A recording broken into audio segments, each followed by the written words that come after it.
اور میرے بھائیوں، آپس کی بات ہے، رسول اللہ صلی اللہ علیہ وسلم نے توحید کی دعوت دی تھی قریش مکہ کو، کفار مکہ کو، انہوں نے قبول نہیں کی اولاً، لیکن ان میں سے کوئی ایک ایسا نہیں تھا جو رسول اللہ صلی اللہ علیہ وسلم کی ان معاملات کی صفات کو جھٹلا سکے۔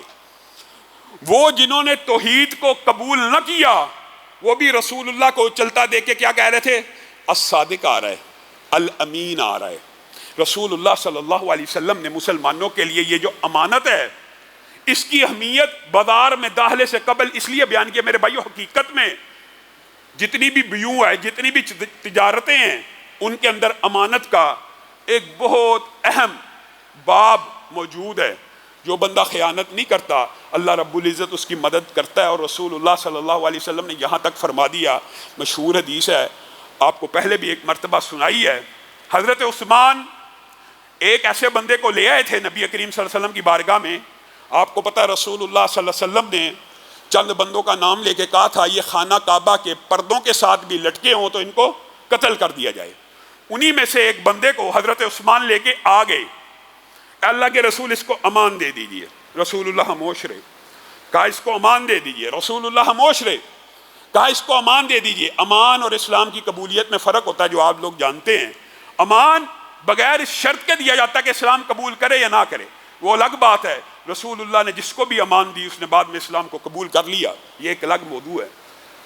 تیسری مرتبہ جب حضرت عثمان نے سفارش کی، رسول اللہ صلی اللہ علیہ وسلم نے اس کو امان تو دے دی، لیکن یہ جو 3 دفعہ دہرانے کا وقت ہے، اس کے بارے میں محدثین نے، مفسرین نے لکھا ہے، پتہ نہیں رسول اللہ صلی اللہ علیہ وسلم کے دماغ میں اس وقت اس کے مظالم کے کیسے کیسے واقعات آتے ہوں گے، لیکن جب تیسری مرتبہ سفارش کی تو رسول اللہ نے امان دے دی، اور جب وہ امان لے کے واپس پلٹ گیا، رسول اللہ صلی اللہ علیہ وسلم نے اپنے صحابہ کو مخاطب ہو کے کہا، تمہیں پتا تھا نا اس کے وارنٹ یعنی ڈیتھ وارنٹ جاری ہیں، یہ ان میں سے ہے کہ جن کو خانہ کعبہ کے پردوں کے ساتھ لٹکا ہوا پایا جائے تو قتل کر دیا جائے۔ تو یہ جیسے ہی آیا تھا، تم میں سے کوئی ایک ایسا نہیں تھا اٹھتا اسی وقت قتل کر دیتا، اور یہ ہم سے امان نہ طلب کر پاتا، مراد یہ ہے حدیث کی۔ تو صحابہ پریشان ہو گئے، کہا ہے اللہ کے رسول یہ کیا ہو گیا؟ آپ ہم میں سے کسی ایک کو آنکھ کا اشارہ کر دیتے، ہم میں سے کسی ایک کو آنکھ کا اشارہ کر دیتے۔ تو رسول اللہ صلی اللہ علیہ وسلم نے امت کو ایک کلیہ قانون دیا ہے، ہم کس نبی کے ماننے والے ہیں؟ ہم اوپن خیانتیں کرنے والے ہیں، ہم سیدھا سیدھا خیانتیں کرنے والے ہیں، ہم سیدھا سیدھا لوگوں کے مال کو ہڑپ کرنے والے ہیں۔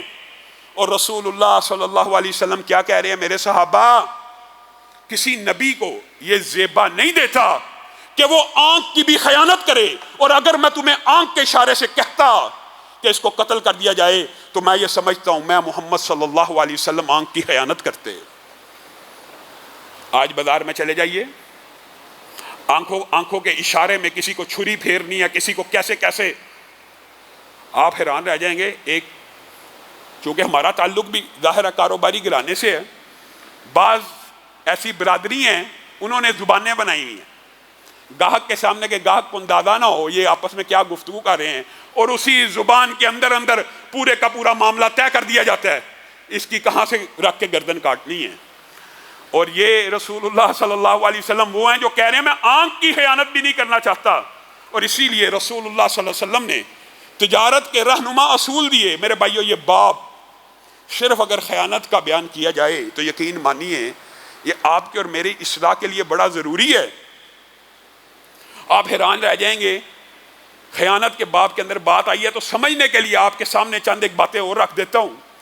رسول اللہ صلی اللہ علیہ وسلم نے خیبر کو فتح کیا۔ خیبر میں کون تھا؟ درہم دینار تھا، کچھ بھی نہیں تھا۔ آپ کو پتہ درہم اور دینار تو مال غنیمت میں آئے نہیں تھے، چادریں آئیں، کچھ ساز و سامان تو آیا تھا۔ تو رسول اللہ صلی اللہ علیہ وسلم کے پاس ایک خادم کا جنازہ لایا گیا، کہا اس کا جنازہ پڑھا دیجئے، یہ جنت میں چلا گیا، مارکے میں شریک تھا۔ رسول اللہ صلی اللہ علیہ وسلم نے کہا تم کہتے ہو یہ جنت میں چلا گیا، جبکہ میں محمد صلی اللہ علیہ وسلم اللہ کے حکم سے دیکھ رہا ہوں کہ اس کے اوپر ایک چادر ہے جو مال غنیمت میں سے اس نے چرائی ہے اور ہمیں اطلاع نہیں دی۔ یہاں اس حدیث سے بہت سے مسئلے بھی نکلتے ہیں، لیکن ایک مسئلہ جو غلط العام معاشرے میں مشہور ہے، جو روافض نے آپ کے درمیان پھیلایا ہوا ہے، کیا پھیلایا ہوا ہے؟ احد میں جی صحابہ مال غنیمت سمیٹنے کے لیے اتر آئے تھے، مال غنیمت جو سمیٹتا اس کا نہیں ہوتا۔ یہ کتنا بڑا آپ کے ساتھ ڈرامہ کھیلا جاتا ہے کہ صحابہ اس نیت سے اتر آئے تھے کہ مال غنیمت کو سمیٹ لیا جائے، گویا یہ شو کیا جاتا ہے ان کے دل میں لالچ تھی۔ مال غنیمت کس کا ہوتا ہے؟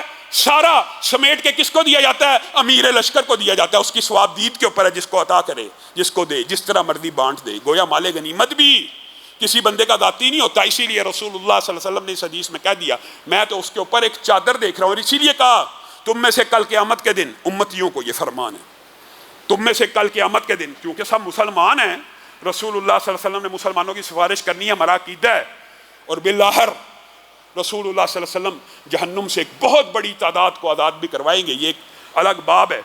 لیکن رسول اللہ صلی اللہ علیہ وسلم نے اس کی ایک شرط بھی بیان کی ہے، تم میں سے کوئی ایک سفارش کرنے کا خواہش مند ہو میری کہ میں محمد صلی اللہ علیہ وسلم اس کی سفارش کروں۔ مسلمان نمازی تو ہوتا ہی ہے، آپ کو پتا ہے، اس نے درود تو پڑھا ہوتا ہے، تو رسول اللہ صلی اللہ علیہ وسلم نے فرما دیا جو 10 مرتبہ درود پڑھتا ہے میں محمد صلی اللہ علیہ وسلم اس کی سفارش کروں گا۔ ہر مسلمان ایک دن میں 10 مرتبہ سے زائد تو نماز میں درود پڑھ لیتے ہیں، سفارش تو کرنی ہے، لیکن کچھ استثناء بھی بیان کر دیے، ان میں سے ایک یہ ہے تم میں سے کوئی قیامت کے دن ایسا میرے پاس نہ آئے کہ سفارش کا خواہش مند ہو اور گردن کے اوپر اونٹ لادا ہوا ہے، گردن کے اوپر بھیڑ بکری لادی ہوئی ہے، گردن کے اوپر اس طرح کا مال لادا ہوا ہے۔ کیا مطلب؟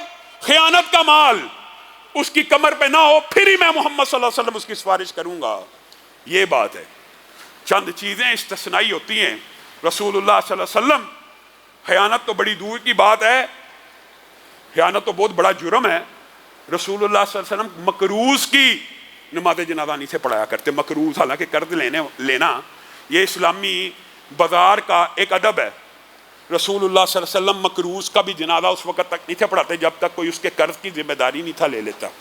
تو آپ یہ بتلائیے خیانت کرنے والے کا پڑھایا جائے گا؟ خیانت کرنے والے کے بارے میں رسول اللہ صلی اللہ علیہ وسلم کیا سفارش کریں گے؟ یہ آپ کو اور مجھے مغالطہ ڈالا گیا ہے۔